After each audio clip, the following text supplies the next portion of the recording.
2026 সালের বিধানসভা নির্বাচন সেই পুরনো খেলার একেবারে নতুন শেষ লিখে দিল। দর্শক, এই মুহূর্তে দেখতে পাচ্ছেন ভারতের রাজপথে ধ্বংসলীলা চলছে। মমতা ব্যানার্জির সমর্থকরা, অন্যদিকে বিজেপি সরকারের অসংখ্য নেতার মৃত্যু। এদিকে এবার ভারতের নির্বাচনকে কেন্দ্র করে ভারতের রাজপথে তুলপাড় পরিস্থিতি চলছে। এই মুহূর্তে ধ্বংসলীলা চলছে। একদিকে মমতা ব্যানার্জির সমর্থক, অন্যদিকে নরেন্দ্র মোদীরও খারাপ অবস্থা হয়েছে আজকে। এই নিয়ে সারা বিশ্ব ভারতের উপর চাপ দিচ্ছে। শুভেন্দু অধিকারী তাকে নিয়ে যাওয়া হলো পার্টি অফিসের মধ্যে। যে ছবি দেখতে পাচ্ছ অনুসূয়া, ছয় মানুষ তারা জড়ো হয়েছেন। তাদের যে বিধায়ক 5 বছর ধরে আমরা দেখেছি নন্দীগ্রামে, এই নন্দীগ্রামেই তিনি বিভিন্ন প্রতিবন্ধকতার কথা তুলে ধরেছেন। পশ্চিমবঙ্গের মসনদে বসতে না বসতেই একই শুরু করলো বিজেপি। ক্ষমতা পেয়ে কি গুজরাট দাঙ্গার সেই ভয়াবহ স্মৃতি ফিরিয়ে আনতে চাইছে গেরুয়া শিবির। মমতার তৃণমূলকে হটিয়ে গদিতে বসা মাত্রই যেন নরক নেমে এসেছে রাজ্যের সংখ্যালঘু মুসলমানদের উপর। মুর্শিদাবাদ থেকে মালদহ, উত্তর 24 পরগনা থেকে দিনাজপুর। পর্দায় তিনি অন্যায়ের বিরুদ্ধে লড়াই করা এক অপরাজেয় নায়ক। সিনেমার সেই চরিত্রকেই যেন বাস্তবে রূপ দিয়েছেন থালাপতি বিজয়। প্রথমবারের মতো বিধানসভা নির্বাচন করেই তামিলনাড়ুর ক্ষমতার মসনদে বসতে চলেছেন দক্ষিণী এই অভিনেতা। কিন্তু কিভাবে এমন সাফল্য অর্জন করলেন বিজয়? তামিলনাড়ুতে থালাপতির ঐতিহাসিক বিজয়। এবার ভারতে চুরমার হতে যাচ্ছে নরেন্দ্র মোদীর সিংহাসন। নরেন্দ্র মোদীর সিংহাসন ভাঙচুর হওয়া শুরু হয়েছে। একদিকে মমতা ব্যানার্জির পরাজয়, অন্যদিকে থালাপতি বিজয়ের বিজয় হওয়ার পর ভারতের রাজপথে ধ্বংসলীলা চড়ে এবং বিজেপি সরকার সরাসরি মুসলমানদেরকে কেন্দ্র করে অসংখ্য ঘটনা ঘটায়। দর্শক শ্রোতা, এই মুহূর্তে নরেন্দ্র মোদীর যে কাঁপুনি শুরু হয় এবং মমতা ব্যানার্জির সমর্থক যারা আছে তারা যে ভয়াবহ রূপ ধারণ করে এবং এদের ইন্ধনে কে রয়েছে, আন্তর্জাতিক চাপ এখন ভারতের উপরে পড়েছে। আপনারা এই সম্পূর্ণ ভিডিও দেখবেন। সর্বশেষ ভারতের অবস্থা এবং এই নিয়ে ভারতের রাজনীতির মধ্যে যা যা ঘটেছে বা গোপন অনেক সংবাদ সবকিছু দেখতে পারবেন একটি ভিডিওতে। যে বাংলায় একদিন খেলা হবে ধ্বনি উঠেছিল, সেই বাংলাতে এবার ভোট বাক্স বলল খেলা শেষ। 2026 সালের বিধানসভা নির্বাচন সেই পুরনো খেলার একেবারে নতুন শেষ লিখে দিল। প্রায় 1.5 দশক ধরে রাজ্যের গদি আঁকড়ে বসে থাকা মমতা ব্যানার্জি তৃণমূল কংগ্রেসকে সরিয়ে প্রথমবারের মতো পশ্চিমবঙ্গ দখল করল ভারতীয় জনতা পার্টি। বাঙালির রাজনৈতিক অভিধানে এ এক বিরল দিন, কারণ এই রাজ্যে সরকার বদলায় কিন্তু মানসিকতার ভিত এত দ্রুত বদলায় না, এবার বদলেছে। বিশ্লেষকরা বলছেন এই ফল একদিনে আসেনি। ধর্মীয় মেরুকরণ, সরকার বিরোধী ক্ষোভ, সংগঠিত নির্বাচনী কৌশল এবং প্রশাসনিক বাস্তবতার এক অদ্ভুত সমবায়ে এই ফল জন্মেছে। এক কথায় বললে তৃণমূলের বিরুদ্ধে ভোট যেমন ছিল, বিজেপির পক্ষে ভোটও তেমনি ছিল। বাঙালি এবার শুধু অভিমান করেনি, হিসাবও করেছে। নয়াদিল্লির গৃহকর্মী সীমা দাস সেই হিসেবের ছোট্ট কিন্তু তাৎপর্যপূর্ণ প্রতীক। ভোট দিতে তিনি 2 দিনের পথ পেরিয়ে কয়েকবার ট্রেন বদলে নিজের গ্রাম পশ্চিমবঙ্গে পৌঁছেছেন। এতদিন তিনি নিয়মিত তৃণমূলকে ভোট দিতেন, কিন্তু এবারে তার ভোটের রং বদলে গেছে। সংসারের রান্নাঘরে শাশুড়িরও একটি স্বতন্ত্র অধ্যায় থাকে। সীমা দাস জানালেন, তিনি তার শাশুড়ির প্রভাবেই তার অবস্থান পাল্টেছে। তার ভাষায় দিদি মুসলমানদের পক্ষেই বেশি থাকেন, ক্ষমতায় টিকে থাকতে তিনি মুসলমানদেরই তুষ্ট করেন। এই অভিযোগ নতুন নয়, বহুদিন ধরে প্রধানমন্ত্রী নরেন্দ্র মোদীর নেতৃত্বাধীন বিজেপি এই কথাই বলে এসেছে। তৃণমূল বারবার পাল্টা যুক্তি দিয়েছে, তারা ধর্মীয় বহুত্ববাদে বিশ্বাসী, সংখ্যালঘু অধিকারের পক্ষে। সোমবার ঘোষিত ফলাফলে সেই ধারণারই নিষ্ঠুর রূপ দেখা গেল। এপ্রিল মাসে অনুষ্ঠিত নির্বাচনের ভোট গণনা শেষে দেখা গেল 294টি আসনের মধ্যে বিজেপি 200টির বেশি আসনে জয়ী বা এগিয়ে রয়েছে। 2021 সালে বিজেপির সর্বোচ্চ আসন ছিল মাত্র 77। সেই দলই এখন রাজ্যের প্রধান শক্তি। বিপরীতে তৃণমূল নেমে এসেছে মাত্র 87 আসনে। এই একই দিনে আরও 4টি রাজ্যে এবং একটি কেন্দ্রশাসিত অঞ্চলের ফল ঘোষণা হয়েছে। তামিলনাড়ুতে অভিনেতা থালাপতি বিজয় তার নতুন দল টিভিকে নিয়ে চমক দেখিয়েছে। কেরালায় কংগ্রেস বামজোটকে হারিয়েছে। পুদুচেরিতে বিজেপি ভোট জয় পেয়েছে। আসামে বিজেপি আবারও ক্ষমতায় ফিরেছে। কিন্তু বিশ্লেষকরা এক বাক্যে বলছেন, সবচেয়ে তাৎপর্যপূর্ণ ফল এসেছে পশ্চিমবঙ্গ থেকেই। কারণ অন্যত্র জয় হয়েছে সরকার, আর এখানে বদলে গেছে রাজনৈতিক ভূগোল। এই জায়গাটায় পৌঁছাতে গেলে একটু পেছনে তাকাতে হয়। 1998 সালে মমতা ব্যানার্জি কংগ্রেস ছেড়ে তৃণমূল কংগ্রেস গঠন করেন। তারপর দীর্ঘদিনের বামফ্রন্ট শাসন ভেঙে 2011 সালে ক্ষমতায় আসেন।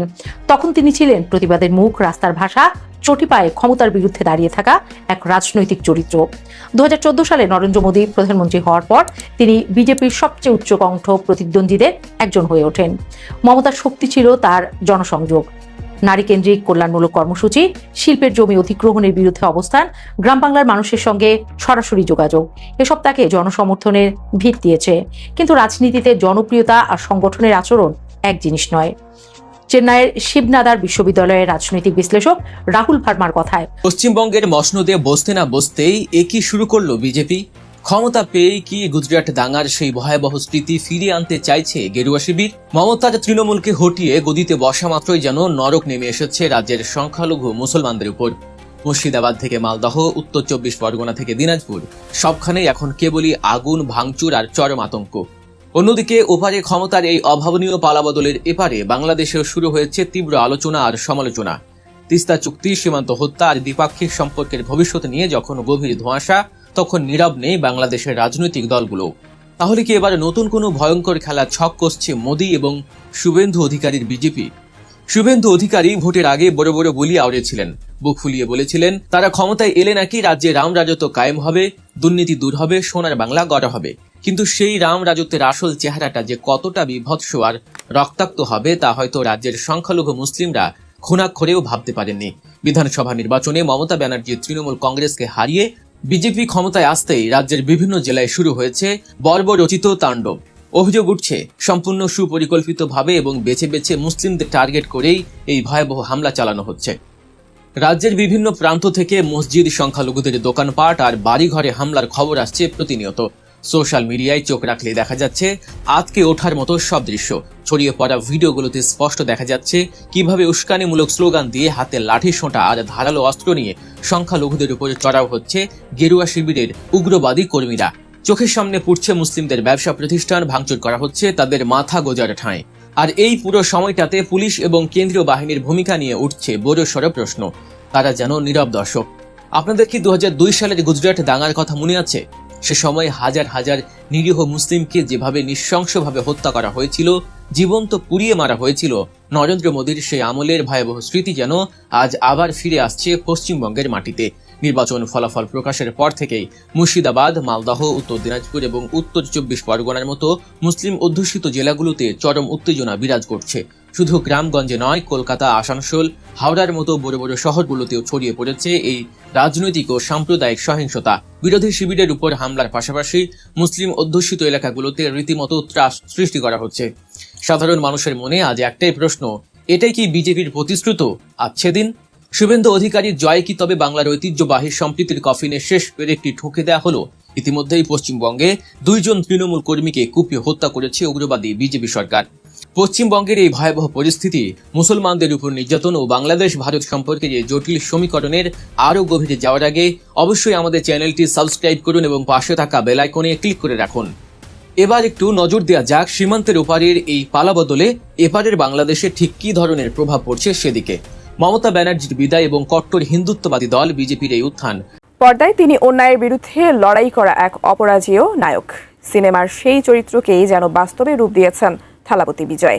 প্রথমবারের মতো বিধানসভা নির্বাচন করেই তামিলনাড়ুর ক্ষমতার মসনদে বসতে চলেছেন দক্ষিণী এই অভিনেতা। কিন্তু কিভাবে এমন সাফল্য অর্জন করলেন বিজয়, বিস্তারিত জানাচ্ছেন সাদিয়া সিদ্দিকা।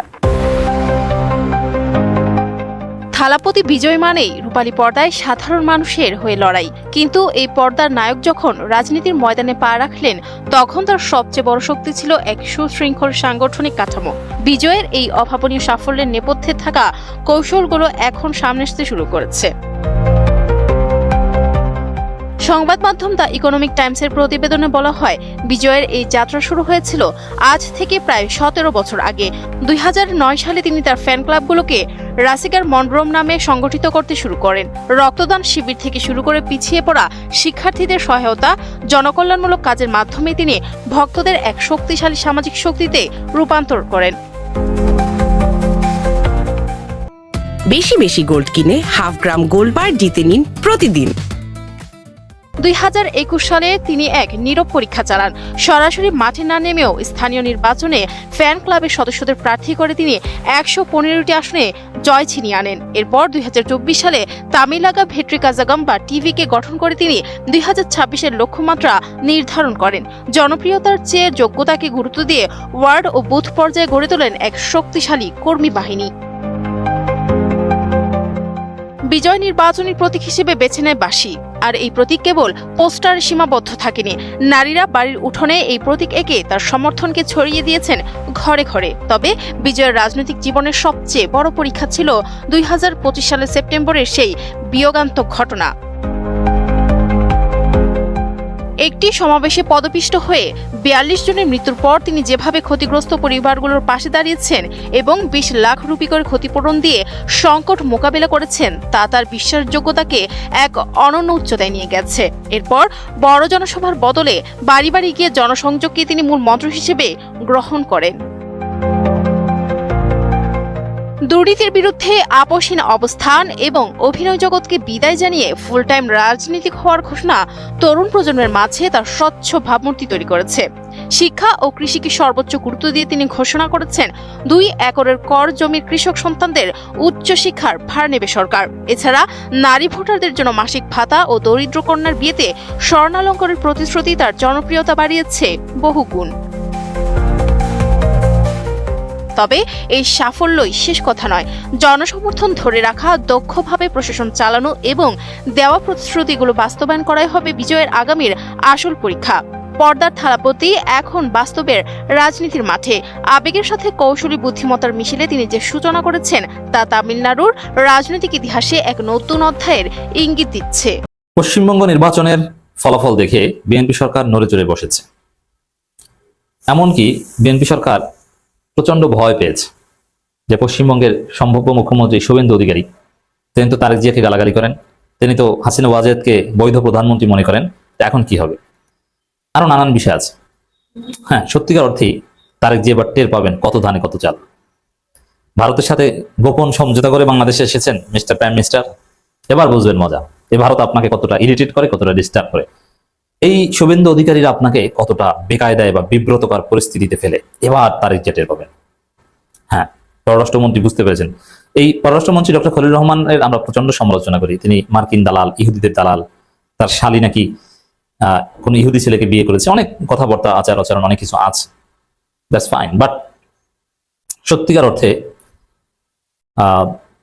ডক্টর খলিল রহমান বাংলাদেশের ইতিহাসে অন্যতম সেরা মেধাবী পররাষ্ট্রমন্ত্রী, এতে কোনো সন্দেহ নেই। ধান্দাবাজি করলেও তিনি যত সুন্দরভাবে সুনিপুণভাবে ধান্দাবাজি করতে পারবেন, এত সুনিপুণভাবে ধান্দাবাজি করার মতো লোক বা নেতা বাংলাদেশে খুব কম এসেছে বা আছে বা ছিল। যেমন আমাদের একবার পররাষ্ট্রমন্ত্রী হয়েছিলেন ডাক্তার দীপুমণি। যে ডাক্তার দীপুমণি ফরেন পলিসি বুঝতেন না, এমনকি ফরেন পলিসির বিভিন্ন টার্মিনোলজি বুঝতেন না, বাফার স্টেট কি এটি বুঝতেন না, উল্টাপাল্টা কথা বলতেন। এরকম গর্ধব পররাষ্ট্রমন্ত্রী বাংলাদেশে এসেছে অতীতে, আরো অনেক এসেছে। কিন্তু খলিল রহমান একজন ক্যারিয়ার ডিপ্লোম্যাট এবং প্রচন্ড মেধাবী ডিপ্লোম্যাট। এবং আমাদের অতীতের অনেক পররাষ্ট্রমন্ত্রী ভালো ইংরেজিও বুঝতেন না, দুর্বলতা ছিল। এই যে ডাক্তার দীপুমণিরই ঘাটতি ছিল, একদম ওয়েস্টদের ইংরেজি বা নেটিভদের ইংরেজি অনেক সময় বুঝতেন না। কিন্তু নন নেটিভদের ইংরেজি তো বাংলাদেশের বাচ্চারাও বুঝে এখন, দ্যাটস ডিফারেন্ট। কিন্তু খলিল রহমান প্রচন্ড মেধাবী, যার ফলে তার মেধা এবং দূরদর্শিতা দিয়ে তিনি বুঝতে পারছেন যে কতটা বিপদে তারেক জিয়া সরকার পড়েছে। তিনি এখন উদ্বেগ প্রকাশ করছেন, নড়েচড়ে বসেছেন। তিনি বলছেন, দেখেন খবর, পশ্চিমবঙ্গের ক্ষমতা পালাবদলের ফলে পুশিনের ঘটনা ঘটলে ব্যবস্থা নেবে বাংলাদেশ। এর মানে পুশিনের ঘটনা যে ঘটবে এটা তিনি বুঝতে পেরেছেন এবং পাল্টা ব্যবস্থা নেওয়ার হুঁশিয়ারিও দিয়েছে। এটার তাৎপর্য কি? দর্শক, আমার দর্শক অনেকেই সাধারণ, আমি আপনাদের জন্য ব্যাখ্যা করছি। পুশিন কি? সাপোজ বাংলাদেশের বর্ডার থেকে জোর করে কাউকে বাংলাদেশের দিকে ঠেলে দেয়া, যে তুই এদেশের নাগরিক না, তুই বাংলাদেশি ছিলি, ওখানে যা, এটাকে বলা হয় পুশিন। এটা এই পশ্চিমবঙ্গের যে শুভেন্দু অধিকারী সরকার সম্ভব তারা করবে। তারা পশ্চিমবঙ্গের মুসলমানদেরকে বলবে, তোরা এদেশের নাগরিক না। অনেকের বাড়িঘর বুলডোজার দিয়ে, অলরেডি বুলডোজার আতঙ্ক পশ্চিমবঙ্গের পাড়ায় পাড়ায় ছড়িয়ে পড়েছে মুসলমানদের মধ্যে। বলবে, তোরা এদেশের নাগরিক না, তোরা তো বাংলাদেশি, পাকিস্তানি, যা বাংলাদেশে যা। তাদের বাড়িঘর বুলডোজার দিয়ে ভেঙে ফেলবে এবং তাদের যে নাগরিকত্ব আইন, এর মাধ্যমে তাদের অনেককে ভোটার হতে দেয়নি। এখন ভোটার হতে না দিলেও এনআরসি বা নানান কিছু, আপনারা জানেন, এটা অনেক বিতর্ক হয়েছিল। ভোটার হতে না পারলেও মমতার কারণে তারা নিরাপদে পশ্চিমবঙ্গে থাকতে পেরেছে। কিন্তু এখন বুলডোজার দিয়ে তাদের বাড়িঘর ভেঙে ফেলবে এবং তাদেরকে বাংলাদেশের বর্ডার দিয়ে ঠেলে দিবে। রোহিঙ্গা ক্রাইসিসের মতো আরেকটা ক্রাইসিস হতে পারে। কারণ মানুষ যখন বর্ডারে এসে আশ্রয় নেবে যে আমাদেরকে বাঁচান, তখন অ্যাসাইলাম নীতিমালা বা মানবিকতা বোধ থেকে বাংলাদেশ যে তারা ঠেলে দিলে আমাদের এখান থেকে পুশব্যাক করা, এই যে খলিল রহমান যেটা বলছেন যে ব্যবস্থা নেবে, ব্যবস্থা মানে পুশব্যাক করা, মানে আমরাও ঠেলে দিব, এটা একটা অমানবিক। তখন বিশ্ব বিবেক নাড়াতে যে মানুষ যখন হাত জোর করে বলবে যে প্লিজ বাংলাদেশ আমাদেরকে বাঁচান, একটু থাকা খাওয়া। এখন যখন কেউ তার নিজ দেশে পারসিকিউশনের একটা সম্ভাবনা, মানে তার জীবন শেষ হয়ে যাবে এরকম একটা সম্ভাবনায় থাকে। দর্শক আপনারা তো দেখলেন এখানে কি কথা হচ্ছে, অনেকে কিন্তু অনেক কথা বলছে, অনেকে আলোচনা করছে, অনেকে সমালোচনা করতেছে দেশের বিভিন্ন অবস্থা এবং পরিস্থিতি নিয়ে। বিশেষ করে এখানে দেখতে পাচ্ছি নরেন্দ্র মোদীর বিষয় নিয়ে কথা হয় এবং ভারতের নির্বাচনের ফলাফল হওয়ার পর ভারতের মধ্যে যে ঘটনাগুলো ঘটতেছে এইগুলো নিয়ে কথা হয়। গাইজ এই বিষয়গুলো দেখে এবং দেশের বা ভারতের রাজনীতি নিয়ে আপনার মন্তব্য কি, আপনার গুরুত্বপূর্ণ মন্তব্যটা অবশ্যই আপনারা আমাদের কমেন্ট বক্সে লিখে যাবেন। সর্বশেষ আপনাদের কাছে আমাদের একটি রিকোয়েস্ট থাকবে, আপনারা আমাদের চ্যানেলে নতুন দর্শক হয়ে থাকলে চ্যানেলটি সাবস্ক্রাইব করবেন এবং পাশে থাকা বেল বাটনটি বাজাবেন যাতে করে নেক্সট ভিডিওটা সবার আগে আপনাদের কাছে পৌঁছে যায়। ধন্যবাদ।